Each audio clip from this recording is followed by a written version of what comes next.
All right, church, we're doing something a little bit different today. So in place of the usual talk or sermon, the four of us are going to have a chat and unpack the Good Samaritan story. I think Joel figured everyone's heard enough sermons on the Good Samaritan, so we'll switch it up a little bit. I don't like to assume that everyone knows us, so we'll just start by saying who you are, some interesting facts about yourself. So I'm Jess. I have two kids, Hazel and Finn, who are 5 and 3. I work for the Salvos part-time in the fundraising team, and I'm married to Joel. I'm Jared. I'm the father of Ollie and Archie, and I'm very lucky to be married to Natalie. I am an electrician, but now I'm off the tools and I'm a safety coordinator, which not many people like, but that's all right. That's basically me. I'm Steve. I'm 28. I'm the clown that comes up and talks to the kids every now and then. Most of us in my family all come here. I'm a proud father and a proud grandpa. Beautiful. I'm Beck. I'm married to Claz in the back right corner there. And we've got a daughter, Charlotte, who's currently doing her HSC trials, which is why she's not here today, due tomorrow. And I work here at the church a couple of days a week. Cool. When Joel and I were chatting about today, we were like, how lucky are we at church? We could have had anyone here on this panel. So many people here are really intentional about the way they look out for other people and investing in other people and seeing a need and responding. So we'll just jump straight in. So we're doing Luke 10 today, and it's verses 25 all the way down to 37. 25 to 28, he's asking a question. He knows the answer. Jesus says, yep, that's it. That's what you need to do to get eternal life. And then the expert of the law, or the lawyer, the religious expert says, but who's my neighbour? Like, why do you think he asked that question?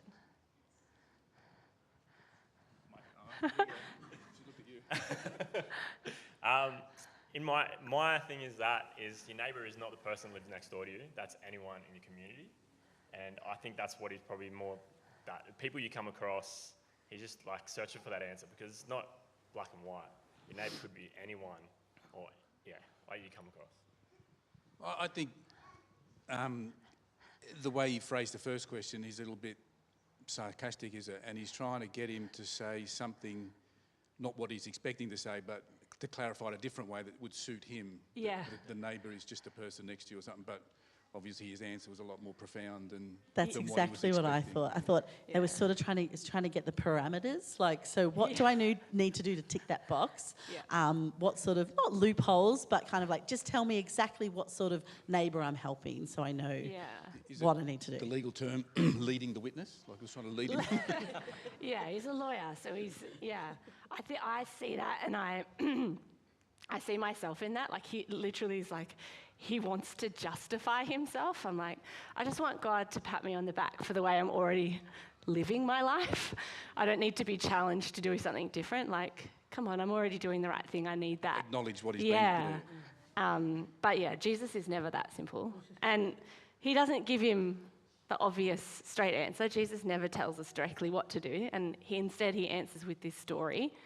And in that awesome reenactment with the NRL fans, I was amazing, Beck. Did you write that all on your own? Well, I'm not an NRL fan, so I had to Google what stereotypes were of fans. I was like... I mean, and then when I sent it round to the people, I only got a rewrite from Sean, so... He didn't like my TikTok celebrations line, obviously. Right, okay. So in the story, the people that we expect, so the person's walking along the road, they're beaten, they're stolen all their belongings, pretty much left for dead. And then the people that the Jewish community would have expected to help, so the priest and a Levite, it's like Soper and Joel just walk past. They're not doing the helping. I've forgotten my question.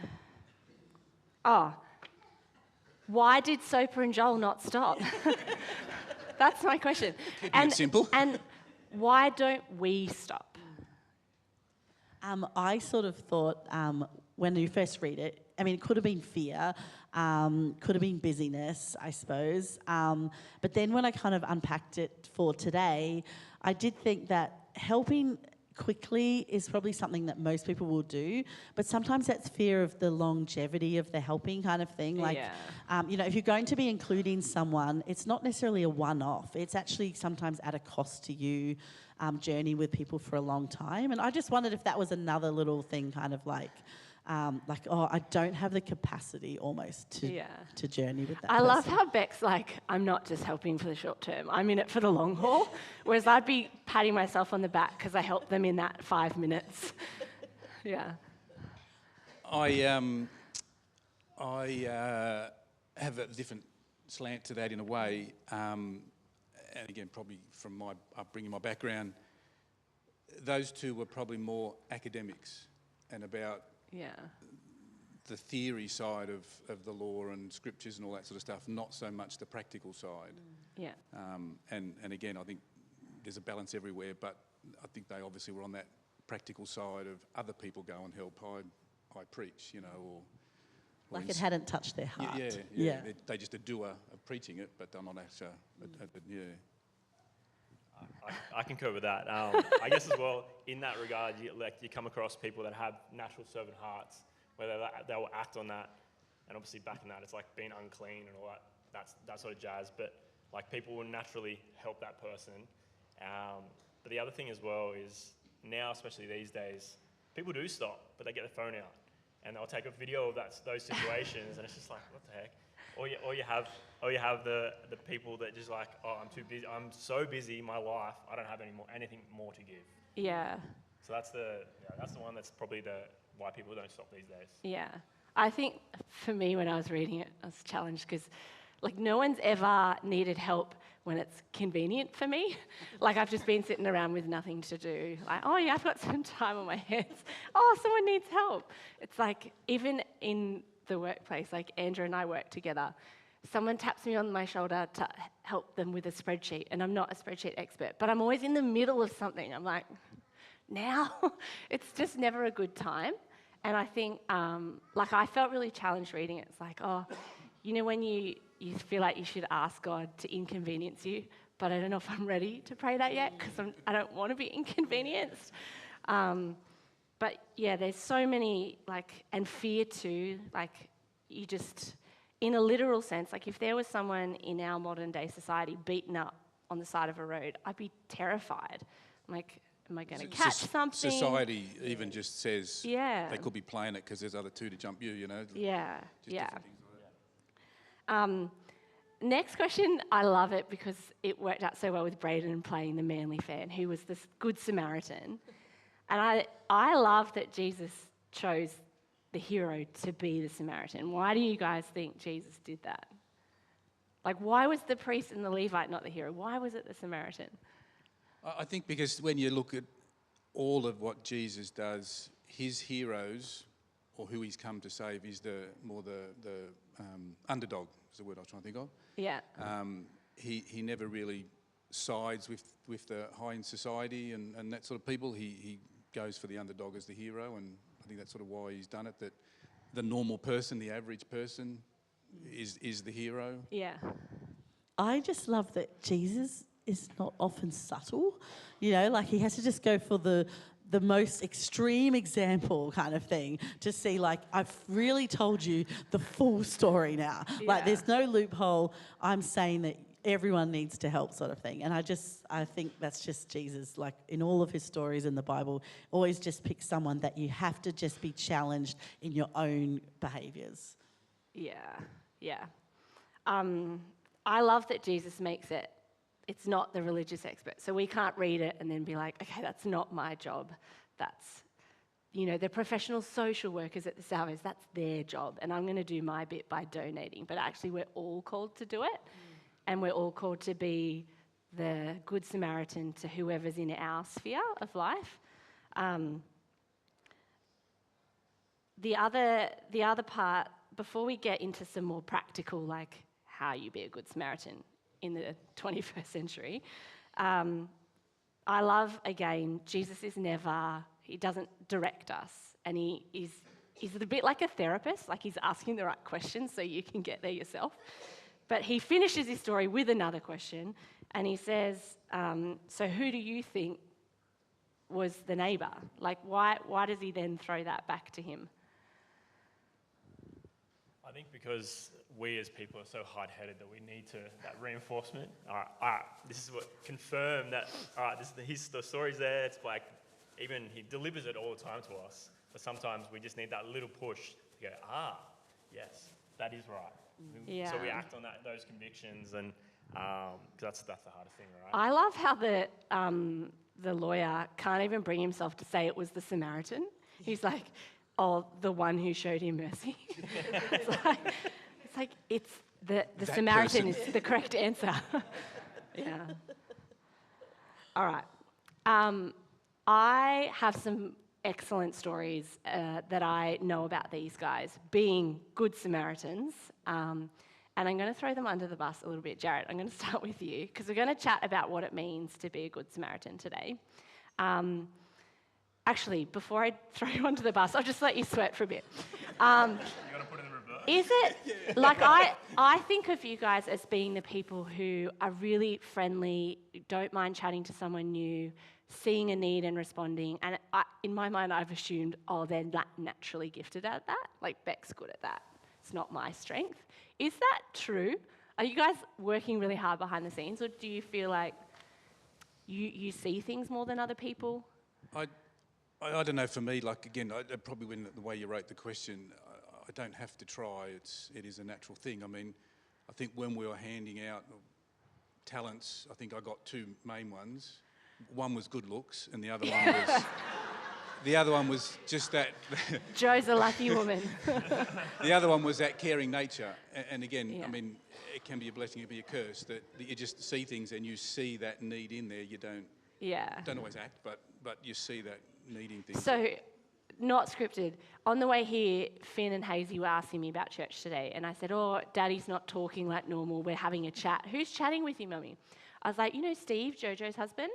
Oh, yeah. And then Finny goes, next sentence, when I grow up, I will be very, very, very kind, like Steve. I was like, it's like, he just sees that, like a 3-year-old. I mean, again, it probably taught me a lesson doing kids' time. You want to do things that I want to do in kids' time, and it fell over. Never worked with kids and all that. When I just stopped and said, what do you want me to say today? And just let it happen God's way, it's so much easier to do. You don't get stressed. You don't get heart palpitations like today doing something like this. But again, I don't say it's me that is so out like that. It's just God in me that, does it. I was thinking, I'm born and bred Christian, I guess, right from the start. And then to add to that, I'm born and bred Salvo, which has the focus on helping. So Yeah. I probably had no choice but end up being that sort of a person to care. And, you're seeing it everywhere. All the people I know are that way. So it's just a natural thing.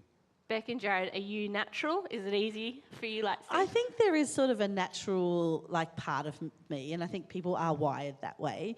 But I do really believe that if you are in relationship with God and you're on the faith journey, I can't see how God wouldn't open up that part of your heart for others. Do you know what I mean? I don't think they can be separate things.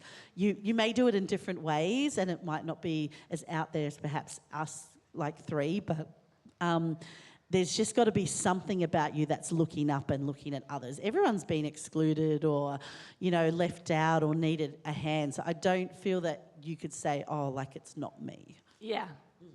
Yeah. It's an interesting point, because some of the thoughts to me is often I wish I was enthusiastic as Hilly and as outgoing as Mark and all that. And I said, but then that's not me. And I do think, again, lucky I got the good looks. Others, their talents are different, and it's not like they'll completely be. Andrew, I think that was a dig. Yeah. No. It's an honour. I'd love to be as enthusiastic as Hilly, but it's everyone does have their speciality or their talent that is theirs, and we can't all be the same. But as you said, it's a nice balance, and you've got to be open to it and do your little bit of it. Yeah. Jared, are you a natural? I wouldn't say I'm natural because there is that where you have the natural, your heart sort of sees it or whatever, but you still have to do the work. You have to do that last little bit, act on that conviction that God's given you. So you still have to wholeheartedly act on that as well. So, and when I was younger, obviously, and being new to Christianity when that was as well, acting on that was somewhat hard. Early on, it was very spontaneous. It was like, bang, I got to do this. But then sometimes when you got things going on, it's hard to act on that. So you have to sort of always, I'm God, you've got this, I'm going to act on that. So you got to do your part in that as well. So yes, it's natural, but you have to do your part. All right, we're going to get very practical. So Jared's husband, Nat, joined the wife. Thanks, guys. Wife. Joined the local mothers group when they had Ollie. Jane's part of that group, and there's a few others, and they're like the unicorn of mothers groups. They are still hanging out, even though, how old's Ollie? He's soon to be 8. 8. So 8 years strong, this group. And once a year they get together and they go away for a weekend down at Kiama, and they're at the caravan park with all the wives and the husbands and the kids. And Matt comes back one year and she's like, this is Jared. Everyone's hanging out, the kids are chaos, they're all playing. Jared's down the other end of the beach with another dad. The other dad's pouring his heart out to Jared, telling him about his problems. I think they were having marriage issues, whatever it might have been. And then Jared, in the middle of Kiama, in the middle of the day, lays hands on him and starts praying for him on the beach. And she's like, that's Jared. But I'm like, how do you end up away from everyone? How are you having a D&M? Why does that guy feel like he can pour his heart out to you? And then, what makes you think, oh, I'm going to pray for you right now? How does that happen?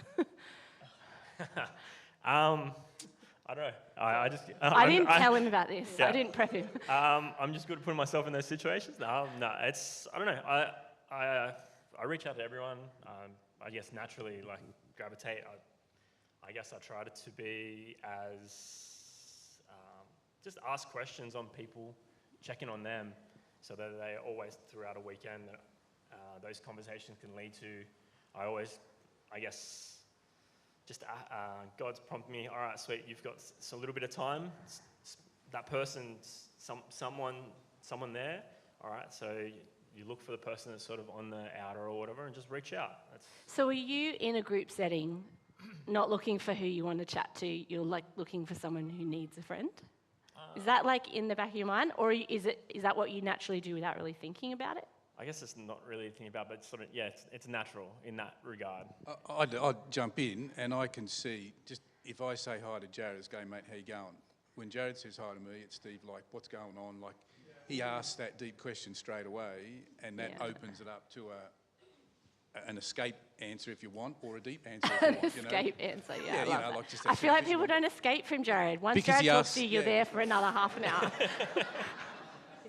It's a good thing, Jared. Whenever there's a new person here, I'm always like, oh, is someone talking to them? Always, honestly, 9 times out of 10, I come in and Jared is talking to them. Yeah. Yeah, he's just got eyes for new people. This is not about how good is Steve, Beck and Jared. This is about how can I be like Steve, Beck and Jared? And I think for some of us, I'm naturally don't want to be caught in an awkward situation, or I don't want to be caught standing by myself. So I'm thinking about, how can I make myself feel comfortable? And it's a real mindset shift for me to think, okay, instead of thinking about how can I make myself comfortable, who needs to be made more comfortable? How can I be intentional and look around and think, oh, that person, has anyone said anything to them today? Or, I just think it's so encouraging to hear that from you guys. Beck, we used to work together. Beck used to work in the fundraising team before she was children's pastor here. And there was a person in our office who just was not at work to make friends. They were not super friendly or chatty. And the rest of us in the office had accepted that, and we kind of just left them alone. But Beck came and she's like, they will be my friend. I saw it as a challenge, to be honest. I think she literally said to me, she's like, I'm going to be their friend. They will like me. And I kind of want to know, sure enough, that person, like maybe a year or two later, got another job and left Salvos, and Beck was the only person invited to the farewell lunch. No one else, it's just Beck. I'm like, how did you do that? Like, because did you find something in common? Like, it was a really slow process, and I think why I took it as such a challenge, it sounds funny, but on the very first day that I arrived, and we were in an open plan office, she set very firm boundaries with me, like on the first day, like, I have my AirPods in, I work like this, so I just saw it as an opportunity to break down some of her fear and anxiety. But it was like a gradual thing, like gradually finding something in common. Gradually, was it Disney? It was Disney, because I was going to Disneyland, she was going to Yeah. Disneyland. But she was to the point where she didn't even really want to tell me her dates in case we would be there on the Sunday or something.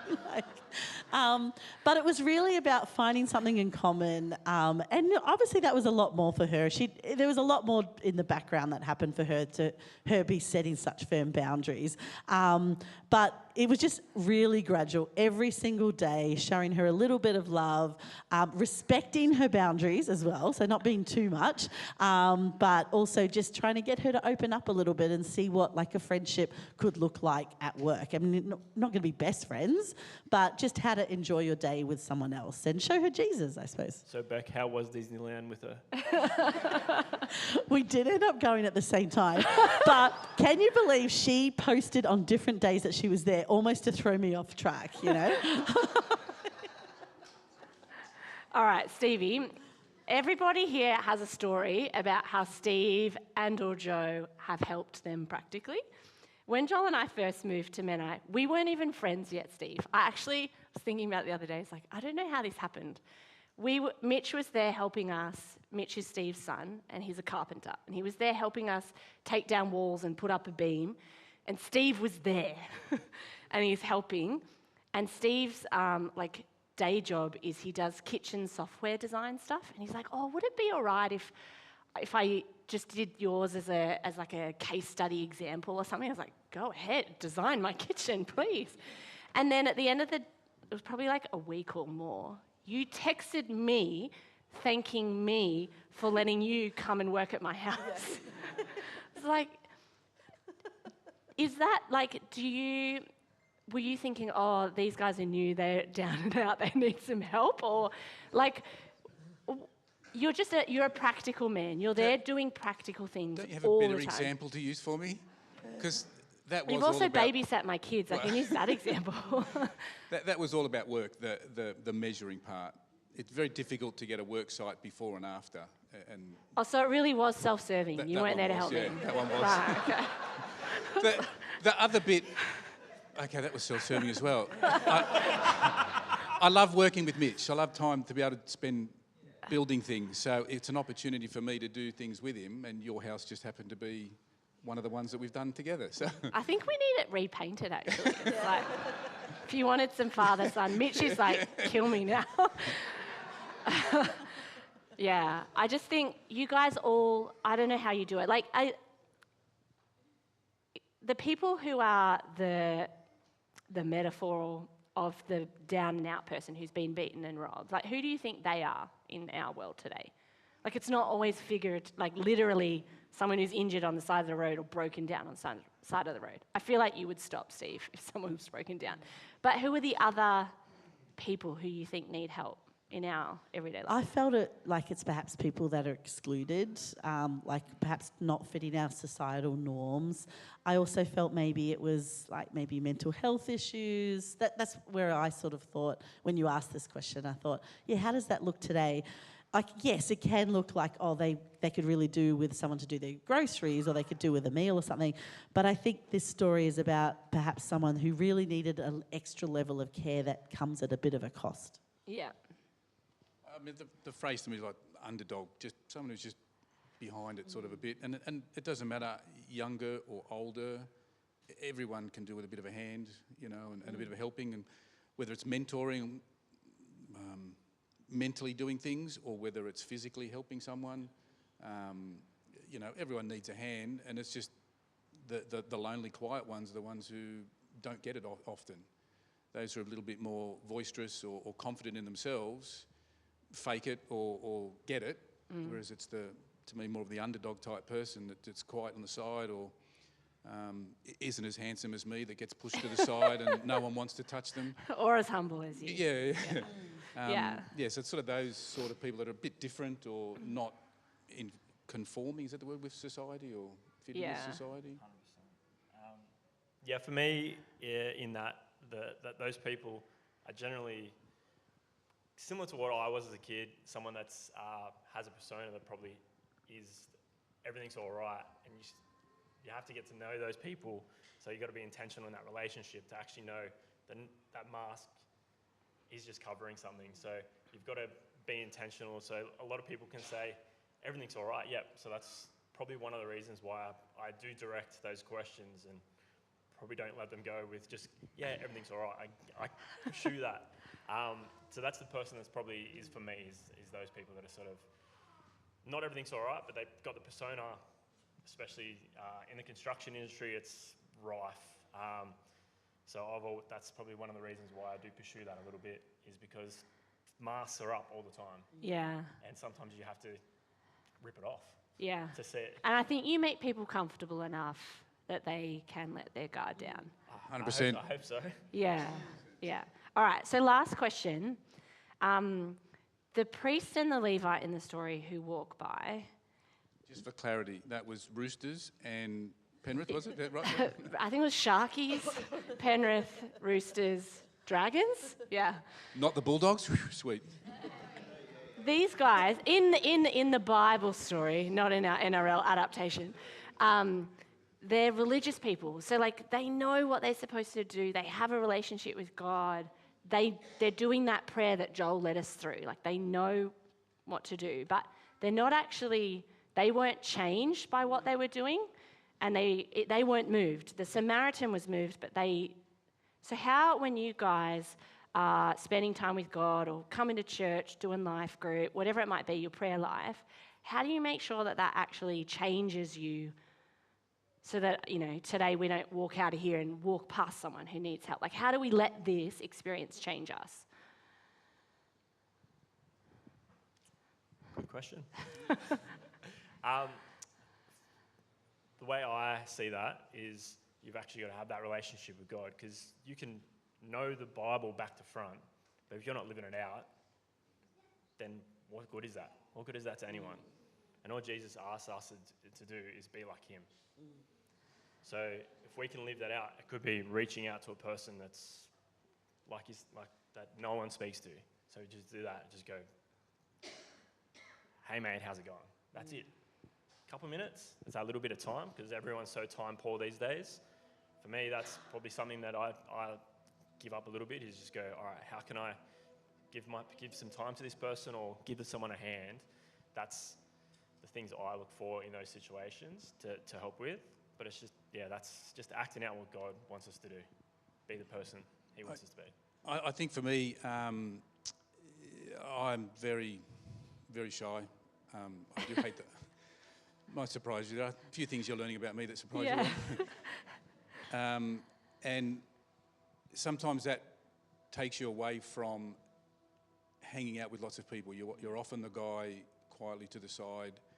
And that's a good thing, because then you can see things that are going on, who's quiet, who's on their own, that sort of thing.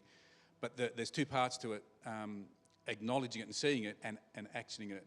And for me, being shy, a lot of it come down to confidence. And often at those musters and things, write a word down that you want to improve, all that sort of stuff. I used to always write the word confidence down. But this year, a different perspective on it, maybe because it wasn't working. The root cause of confidence is trust. I've just got to trust more.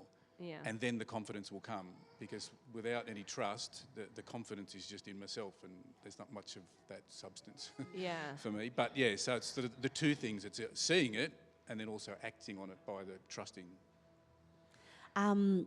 definitely, it's just always digging into my relationship with God, even when I don't feel like it. You know, there's times when things can feel a little flat sometimes, but still just digging into His Word, still trying to find that freshness, so that your heart is just growing and growing. And then the natural response is to want to show others Jesus. It's like just seem to go hand in hand. So I would just say, like, encourage you to always sort of press in and don't withdraw, you know, because you get through those times. And I've received love from other people, which, you know, then encourages me to want to love on other people. And I truly believe that, like, just Christ's love compels us motivates us to help others. Yeah. Well, we'll leave it there. I think, like, this is such a challenging passage for everyone. And Jesus doesn't, like, the last sentence, go and do likewise. Like, what a challenge. Go and do likewise. It's not the priest's job. It's not the Samaritan's job. It's all of us. Like, we have to be that neighbour. I would probably just add in there, like, follow those prompts. Yeah. You might not know their prompts, but, you know, sometimes you just think of someone, right?